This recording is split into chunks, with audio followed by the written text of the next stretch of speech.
साथियों नमस्कार। एक बार फिर से आपका स्वागत है मेरे चैनल लीगल कॉज में। आदर्श के मामले में एक नया डेवलपमेंट हुआ है और एक लेटर आदर्श के बहुत सारे ग्रुप्स हैं जिसमें सर्कुलेट किया जा रहा है और मेरे से ये ओपिनियन मांगी है कि इस लेटर के बारे में मेरी क्या ओपिनियन है। साथियों, ये जो लेटर है, जैसा कि आपको मालूम है कि भारत के अलग अलग राज्यों में, मध्य प्रदेश हाई कोर्ट में, तेलंगाना में, छत्तीसगढ़ हाई कोर्ट में, राजस्थान हाई कोर्ट में आदर्श क्रेडिट कोऑपरेटिव सोसाइटी में जो पैसा निवेशकों का फंसा हुआ है उसको लेकर के रिट पिटीशन फाइल की गई थी और लगभग सभी हाई कोर्ट्स ने एक कॉमन ऑर्डर दिया था कि 90 डेज में या कहीं कहीं 60 डेज में लिक्विडेटर जो क्लेमेंट हैं, पिटिशनर्स हैं, उनके क्लेम को डिसाइड करें। और उस ऑर्डर के बाद बहुत सारा कन्फ्यूजन है। जब भी लिक्विडेटर से जवाब मांगा जाता है, लिक्विडेटर ये बोलते हैं कि हमारे पास फंड्स नहीं हैं, हमारे पास कोई प्रॉपर्टी रिलीज होके नहीं आई है, इसलिए हम अभी इसमें कुछ नहीं कर सकते हैं।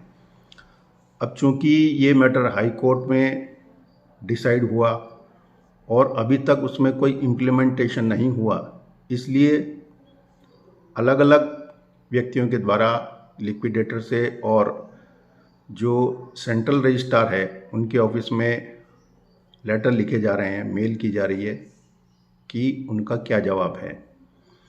उसी को लेकर के ये जो लेटर जारी किया गया है 27 जुलाई 2022 को office of central registrar cooperative societies की तरफ से, और इसमें लिखा है ऑफिस मेमोरेंडम।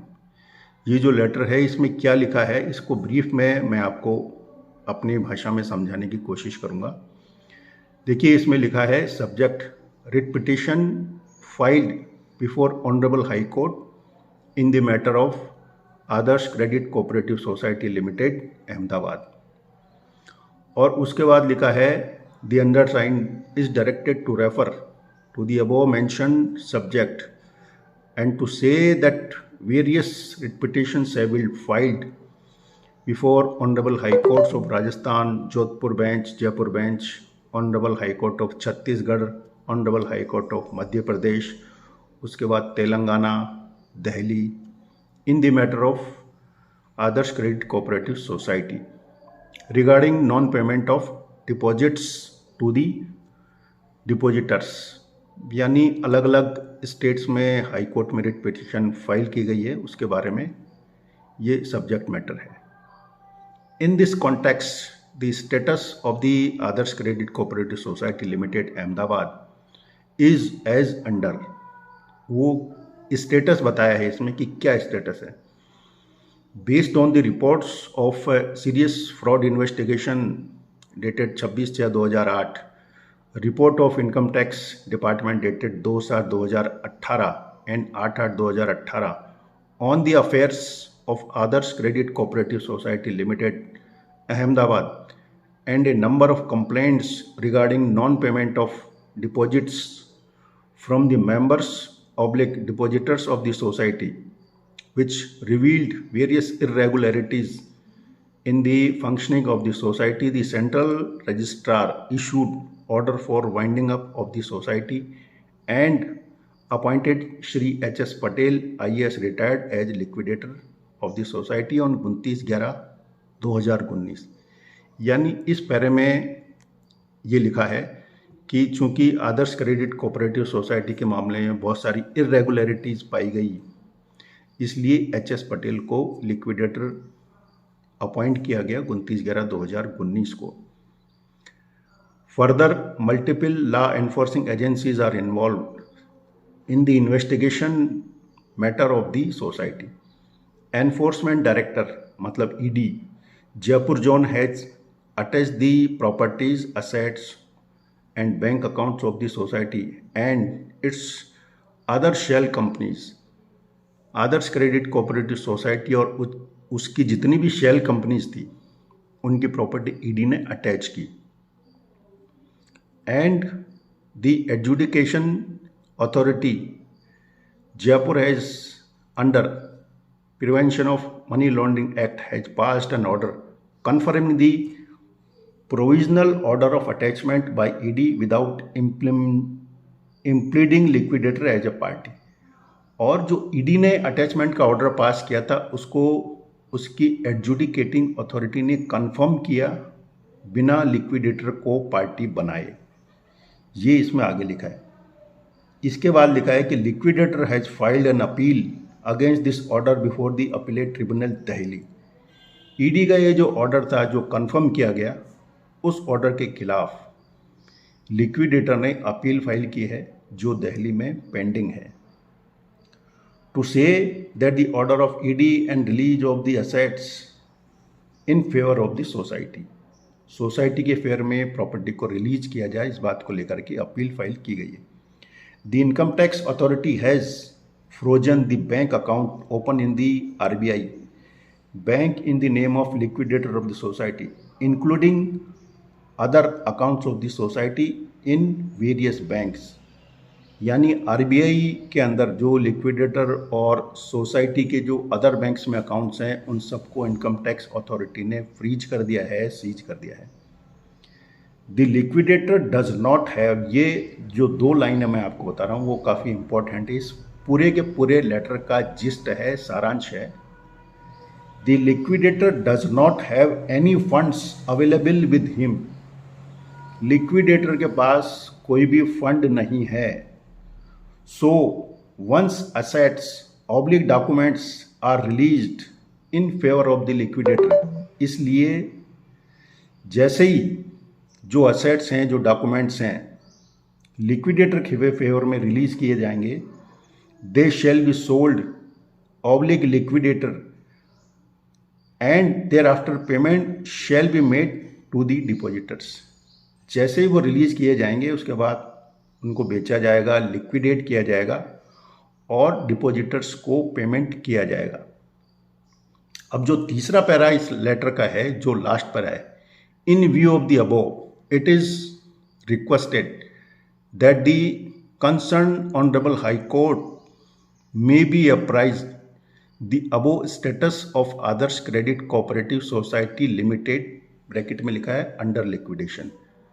इस लेटर के माध्यम से जो डिप्टी कमिश्नर हैं उन्होंने अपने ऑफिस में ये रिक्वेस्ट की है इस लेटर के माध्यम से कि जितने भी हाई कोर्ट्स हैं जहाँ ये मैटर पेंडिंग है या जहाँ डिसाइड हो चुका है मैटर, उनको आदर्श क्रेडिट कोऑपरेटिव सोसाइटी का ये जो अपडेटेड स्टेटस है ये बताया जाए, ये अप्राइज किया जाए कि लिक्विडेटर के पास आज की तारीख में कोई फंड नहीं है और उनकी जितनी भी प्रॉपर्टीज़ हैं वो या तो अटैच की गई हैं या बैंक अकाउंट उनके सीज किए जा चुके हैं। Further it is also requested to kindly contest the cases filed और being filed against the society in the above manner and defend case on behalf of Union of India as well as liquidator of the society।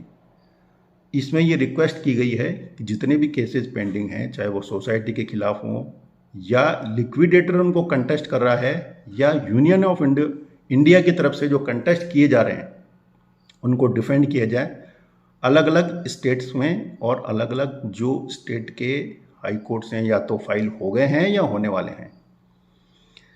This issue with the approval of central registrar of the cooperative society. आखिरी line ये लिखी हुई है कि ये central registrar की authority और approval के बाद ये सारा स्टेटस और ये लेटर जारी किया गया है। इसमें डेट है 27/7/2022, जो deputy commissioner of corporation Jitendra नागर की तरफ से ये लेटर जारी किया गया है। और साथियों, ये लेटर अलग अलग जो स्टेट के